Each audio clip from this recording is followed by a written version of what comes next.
শ্রমজীবী বাবার অভাবের সংসারের সীমাবদ্ধতাও দমিয়ে রাখতে পারেনি তাকে। ৪৩ পরীক্ষার্থীর মধ্যে সর্বোচ্চ নাম্বার পেয়ে এসএসসিতে জিপিএ 5 পেয়েছে দিনাজপুরের সাদিয়া আফরিন। 1, 2, 3 এরা পারে নাই, কিন্তু সে প্লাস পেয়েছে।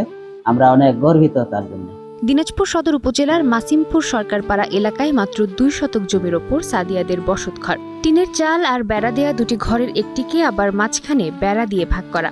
একপাশে বাবা মা ও ছোট বোনের থাকার জায়গা, অন্য পাশে সাদিয়া ও তার মেছো বোনের ঘুমানোর ব্যবস্থা। পড়াশোনার জন্য আলাদা ঘর তো দূরের কথা, বই রাখারও নেই নির্দিষ্ট স্থান।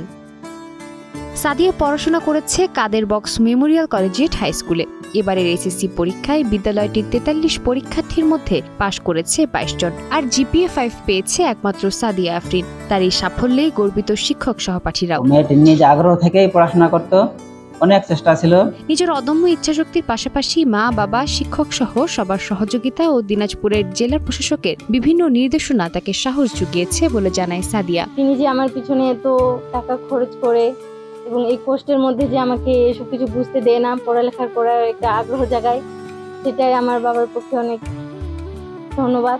এখন ভালো একটি কলেজে ভর্তি হয়ে পড়াশোনা চালিয়ে যেতে চাই এই মেধাবী শিক্ষার্থী, কিন্তু উচ্চশিক্ষার খরচ কিভাবে জোগাড় হবে সেটাই এখন পরিবারের সবচেয়ে বড় দুশ্চিন্তা। প্রয়োজনীয় আর্থিক সহায়তা পেলে মেধাবী এই শিক্ষার্থীর সামনে খুলে যেতে পারে উচ্চশিক্ষার নতুন দরজা। পড়ালেখার চালাইতে তো অনেক টাকা পয়সার দরকার, চাই আমার সাহায্য সহযোগিতার হাত বাড়াই দাও।